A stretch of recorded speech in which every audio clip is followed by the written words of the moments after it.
Greetings, salutations, and welcome to SportsLook, the sports television program for the high plains of West Texas and eastern New Mexico. I'm your host, Doc Elder, and unlike Jeopardy, we're not recycling old questions. I got a whole bunch of new ones that I'm going to ask our guests. We've got Elizabeth Lujan-Towles from volleyball. We've got Jose Montoya, the sports information director. I'll finish up with an overtime, but as always, I'll start out with an Eastern recap.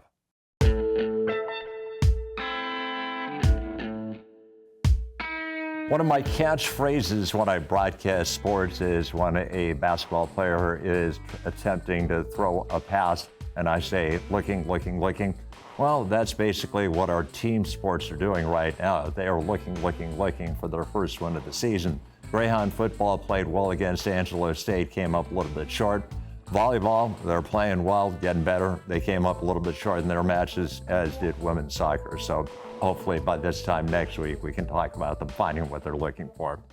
Well, that has been your Eastern recap, so we'll clear this out and we'll bring in Elizabeth Lujan-Towles right now.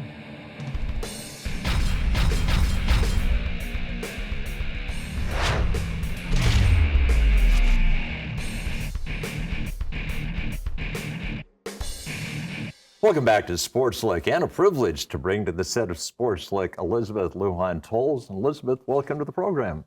Thank you for having me. So talk a little bit about yourself. Where are you from and what was the process that got you to Eastern? I am from up in northern New Mexico, Chimayo, New Mexico.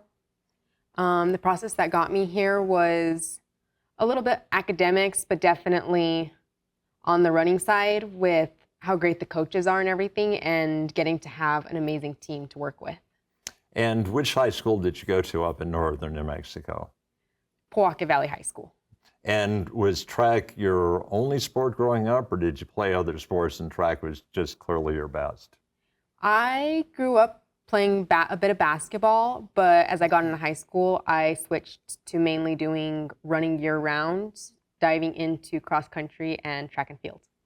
So I would assume that probably because you ran cross country, you were a distance runner in track and field? Yes. Were you a person who the longer the distance, the better you got, or were you pretty consistent? It was a little bit all over the place. I'm definitely learning more about how I run and get better now with Coach Key and Coach Harden. So if you were to describe yourself, and I actually, I may not look at it now, but I was a distance runner back when I was in high school. So are you a person who just is remarkably consistent pace-wise, or do you have just a killer kick? I would say I have a bit of both. I have really good, as I practice with it, consistency with my paces. And one thing I do like to pride myself on is my kick at the end. In terms of cross country, this is your second year at Eastern? Yes. So talk about your adjustment from running in high school to running in college last year.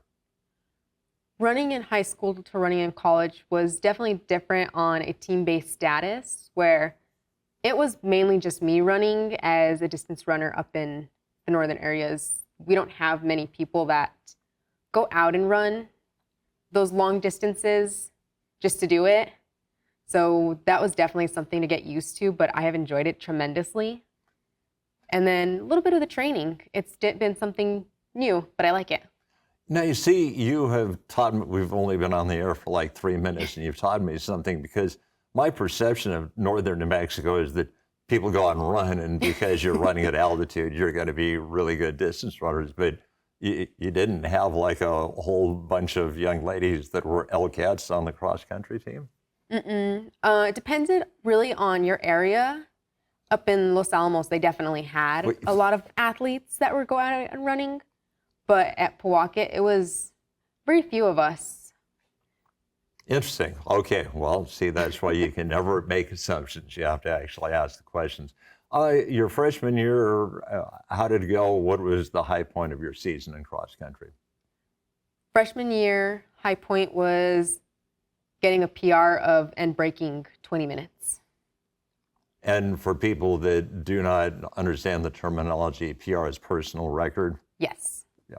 I'm glad things haven't changed since I ran back in the day. There's usually one person, at least one person, who kind of takes you under her wing and kind of shows you the ropes. And who was the person that really helped to ease the transition from high school to college for you? I think my coach is Coach Key. She's worked with everybody, including myself, to get us adjusted and get us to know what we're be facing, how the meets are going to work, holding us to high standards, and then having a team. My team definitely helped in adjusting. In college, you usually run 3K. In high school in New Mexico, do you run 3K or 2K? We run the 5K, which is 3.1 miles, and for conference, we do run a 6K. Okay. For the girls. Well, there you go. All right. Here again, a teachable moment for Doc Elder. Do you also run track and field or just cross country?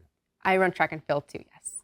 And you're at the feet, like 5,000 meters? 5,000 and occasionally the 15. Better at the 5,000 or the 15? I think better at the 5,000, more along what I'm able to run. But the 15 is definitely a thrill, and I enjoy it. Did you get a chance to run in the conference meet? I did not. That is a goal that I want to hit and then get nationals and regionals. There you go. I volunteered some time, but I was on the other side of University Drive. I was helping out with the hammer throw and the shot put and the disc, so I did not get to see many of the running events. So when you came to Eastern, did you set yourself personal goals, or did the coach set goals, or is just let's see how things go and take it from there?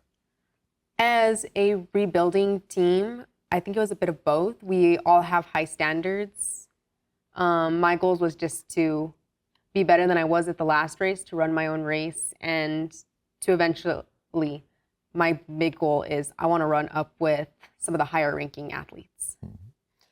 Let's look at this season in particular. I know that you started out the season in Lawton, Oklahoma. So talk a little bit about that meet and talk about your most recent meet. At the Lawton, Oklahoma meet, it was very interesting. Like, it was getting everybody used to the dynamic of college racing. We're showing our newcomers the ropes. We're getting to know the course, getting to know how the system works, how we're going to race, how everybody races. And I would say it's a similar situation now with our previous race up in Lubbock, Texas, where we were learning a bit more about how we race, how we're going to progress with the season, because both were also very different races, one being a 5K and the other one being the 6K. Yeah, that definitely makes a difference in terms of pacing and strategy. I'm curious, I've been to Lawton, Oklahoma many times to broadcast basketball. Where in Lawton did you run? Do you have any idea where you were when you ran the meet? If I'm not mistaken, it's like a soccer field. Okay. So it's a lot of grass. Okay. And pretty even terrain? A little bit, yeah. There's some rocky points, but for the most part, it was even. And how about the meet in Lubbock? It was on more of a park area, but it was not very even terrain. It was very rocky and rumbly, along with the hills. So it made it a bit of a rough course. See, that's what I was going to make as my next point is where do you train to get hill experience here in Portales? Here in Portales, we don't get much with the hills. We're mainly on the roads. It's a lot of flat land. And we have our course, but that's also flat and stuff, and then the track. So it's a bit harder to get hill work. For people that are not familiar with Portales, New Mexico, there was an old track that's on the north side of University Drive. There's the new track that's part of the Steve Loy Family Foundation Stadium. And around the old track leading up to the President's House, we've carved out a dirt path, and that's where we actually ran the cross-country championships, and that's where, if you host a meet, that's where you run now. Yes. So I think I would know the answer to this question, but you've surprised me already twice in our broadcast. Do you prefer to run in the more hilly terrain that you grew up in, or do you kind of like the flatlands down here in Portales? The flatlands are fun, but I think I'm gonna have to lean more towards my homeland. I'm used to hills. They are definitely one of my strong points, and the altitude of them. And with that being in hills, it's nature, so you never know what you're gonna see. I completely concur. We had one young lady who has really excelled here to the point where she was the Lone Star Conference Freshman of the Week. And talk a little bit about your teammate, Shama. Chama is an amazing athlete, very smart and kind, and she's a great runner. We're lucky to have her, and I hope she stays for the full time and continues to grow with us. And I hope that we can grow along with her and become better, as well as pushing her to be better herself. We've got about a minute left. So in a minute, sum yourself up as a student. What are you majoring in and what do you hope to do? I am majoring in visual arts, and my hope is to open my own animation studio to portray positive messages to the world. Wow. Who are your big influences? Is there an animation style that you really like? A lot of more anime-based styles. I grew up watching cartoons, and I think my biggest influencer on social media is a YouTube influencer named Asha Padria and Atsoro. Both are working on making their own animated series.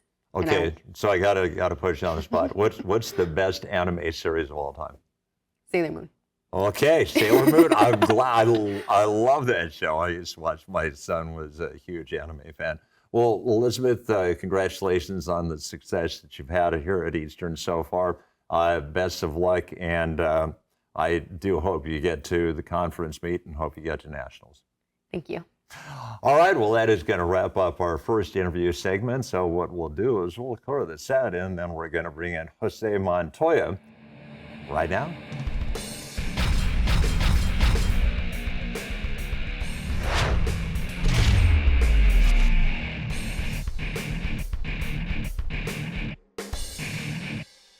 Welcome back to SportsLook, and we bring back to the set of SportsLook my good friend, the outstanding sports information director at Eastern New Mexico University, Jose Montoya. And Jose, I have to tell you, you are not only a great guest, but you're a lifesaver. You agreed to do this on very short notice, so I appreciate you, my friend. Well, if Doc Elder calls, you better answer.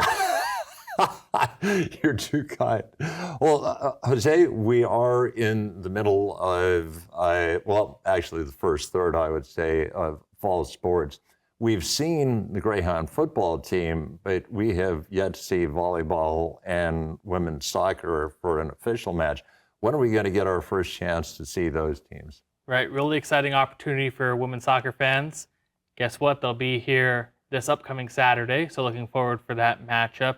They'll be hosting UT Permian Basin, a team that they beat a year ago, and they're looking forward to opening conference play on the right note with a victory there. So exciting times there, 2 p.m., Steve Loy Family Foundation Stadium. And then the volleyball program on October 3rd, looking forward to that first weekend of competition against the Dallas area schools. And is that October 3rd, is that a Friday? Yep, so October 3rd is the Friday, the 4th is the Saturday. And so right into conference play. The week prior, they go to Kingsville and Laredo, and then they come back into town for their first home contests. We have a brand new volleyball coach. We technically have a brand new coach in women's soccer, even though she was the interim coach. So talk a little bit about our two young female coaches. Right, so Carly Bustos did excellent things at Trinidad State. She's a native of New Mexico, so she truly knows how to recruit within the land of enchantment, and she got her feet going. She really started out really well on the recruiting trail and has brought in some very talented student athletes. And right now she's just putting those pieces of the puzzle together. I got to watch her squad last weekend in Lubbock, Texas during the LCU CHAP Invitational, and very exciting stuff coming from Greyhound volleyball. Then talking about Nona Borden, she did an excellent job. She was put in such a tough position a year ago where she was asked to be the interim coach. She ended up helping the squad beat that UT Permian Basin squad I just talked about, and that was such a great victory and a great milestone for her young career. And that's what we like to see, is that youthful mindset, the one who's really dedicated and focused and tightened into their vision. And she's really done that. And she's brought in a really good assistant coach as well. She's really grown this program to be solid with commitment and dedication. And we also have another young coach. It's a male, our new rodeo coach, John Sharp. And even as we are speaking right now, the College Days Rodeo taking place on this Thursday night, Friday, and Saturday. Absolutely. A full weekend here in Portales, New Mexico with the College Days Rodeo, and John Sharp leading the program in his first year in lovely Portales, New Mexico. Graduated from Tatum High School, so no stranger to the eastern side of this beautiful state. And so John Sharp rodeoed at Texas Tech and came in, and he's so committed to his line of work and has made a huge impact, especially on the recruiting trail. I think you're going to see such a huge jump on the men's side with this program, a team that didn't finish nearly atop the standings in the Southwest region. Now the program is switching to the Caparock region, and I believe that this men's team can really compete for a couple spots in Casper, Wyoming, which is where they compete at Nationals in June of 2026. We have two other sports with veteran coaches, Josh Harden, the head cross-country coach, and since our first guest was from cross-country and talked about it, we'll just concentrate on football. Jose, if you look at the stats from Saturday's game against Angelo State, you'd assume that the Greyhounds won that game because they had more first downs, more yards, a lot of very positives, but bless their hearts, and unfortunately they came up 11 points short. You know, when I first looked at that box score and realized what was happening throughout the game, I realized, wow, my game notes next week are going to look a little strange, because I usually do a column of like, what if they were held to less than X amount of yards? What if the Greyhounds had more X amount of yards than their opponent? So, gonna have a loss column there, but that's okay, because you're talking about playing the number 8 team in the country in Angelo State, and you caused a lot of mental errors to that program. A very talented team. Angelo State, top-notch, solid program. They had a bad game because that Greyhound defense ended up doing their job, and if you look at the drive sheet, there was a lot of negative yardage is coming from drives. So for Greyhound football, they will be on the road against Midwestern State on Saturday.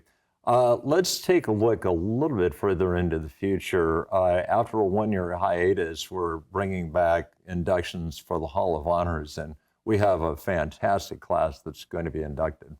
Right.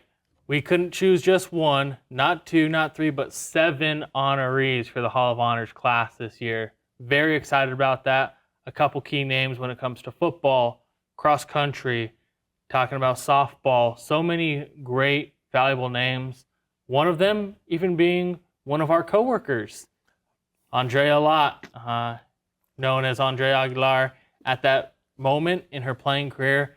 And we're very excited to see so many great inductees. On October 10th, the athletic department is hosting a banquet. So tickets are on sale now, goeasternathletics.com. Very excited about that. There's going to be a live auction, a cash bar, a nice dinner, and then the first 100 people who end up purchasing tickets for the Hall of Honors dinner, well, guess what? They're going to be invited to be the next day in our VIP tent for tailgating. And that's a lot of beer in that tailgating tent that you can consume. Hint, hint, hint. Well, Jose, one of the individuals that's going into the Hall of Honor is my former boss, Steve Gamble, and there would not be a Steve Loy Family Foundation Stadium if he hadn't really put in the work to try and get that approved and accomplished. Right. When you talk about people who have stepped foot on this beautiful campus and who have made such a lasting impact, you definitely look at names like Dr. Gamble, who really challenged ENMU's staff and faculty to be better every single day. And he did that, right? He really focused in on some athletics facilities, and a lot of the improvements that you've seen from ENMU have become because of Dr. Campbell. We are in the process of and kind of welcoming a few new people into the sports department, including trying to replace Cam Brennan, who is really a tough act to follow. But talk a little bit about the new people that are working with athletics. Sure, we have several new people working within our collegiate athletic department. Looking forward to introducing the help of our broadcast coordinator, Max Kreider. Looking forward to talking about our sports information coordinator, Justin Bustos, who happened to be married to a certain volleyball coach that we may have just talked about previously as well. Both are great individuals. They're willing to learn. They want to get better every single day, and it's really cool seeing that enthusiasm as part of the program. And then we've hired Aaron Johnson, who comes to us via Las Vegas, Nevada. Viva Las Vegas. That's good. Yep. So, you missed your calling. There we go. I think you're right, Doc. If there was a lounge here in Portales, you could be a lounge act. So. I love that. So anyways, Aaron, what a guy. Already trying to build those corporate partnerships, building those relationships within our community, and looking forward to seeing the many successes that he brings to our athletic department as we continue to try to elevate the game. And it's interesting, we actually have two guys that are new from Las Vegas, because Justin was actually from Las Vegas, New Mexico, where his dad was a basketball coach, both at Robertson and West Las Vegas at various times. So it's a little bit of the old, a little bit of the new. So I would imagine you probably are like the senior person over on that side of campus. I want to say I've counted to where I'm about 8 or 9 in seniority right now within the department, right? You have a couple coaches in there, and I'm talking about consecutive, right? But so many great additions to this athletic department. I would be, silly not to talk about Shaylee Sheridan, who's come in to help out our academic support as well. But going back on that topic, very cool to see the progress that we've made and the people we've brought in to become Greyhounds and to make a lasting impact within our student athletes.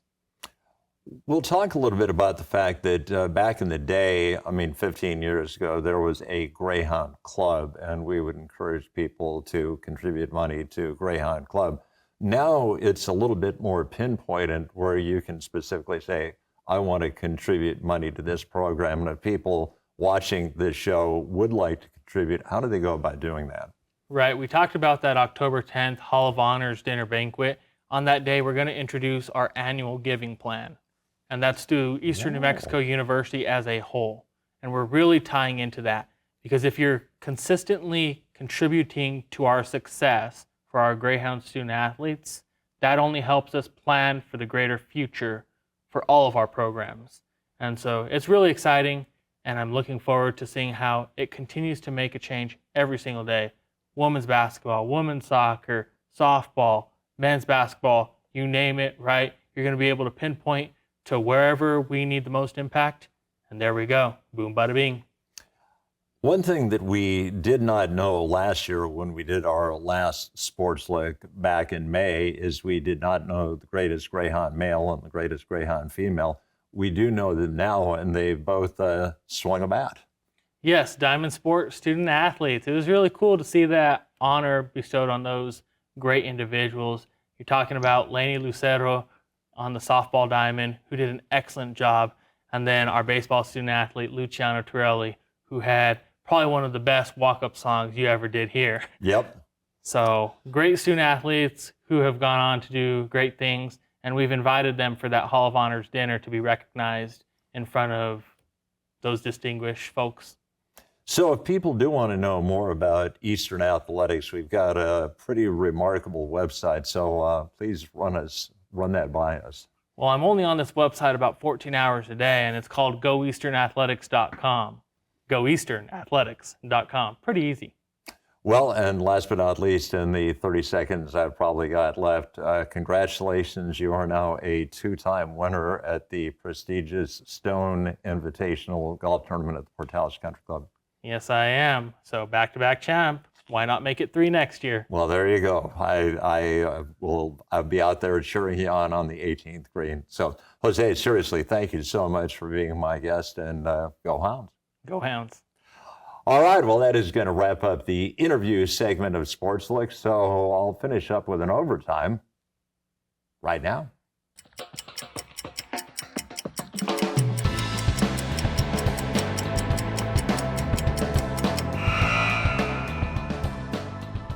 Rest in peace, Robert Redford. The great actor died earlier this week, and many of you will know him as an actor from movies like Butch Cassidy and the Sundance Kid. Some of you may remember him as an Oscar-winning director for Ordinary People. Others may recall that he was the guy that started the Sundance Film Festival. I will always know him best for the movie The Natural. He plays Roy Hobbs, and spoiler alert, if you've never watched the movie, and we're going to do it this weekend, put your fingers in your ears and go la, la, la, la, la for a few minutes. But at the end of the movie, he hits a dramatic home run into the lights. Lights start to flash and pop out. And if you can watch that and not feel your pulse quicken, you're not really an American.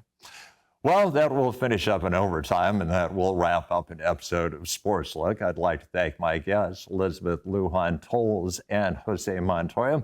Once again, Miss Jasmine doing a great job as my floor crew director. So for all those aforementioned people, this is Doc Elder saying, so long.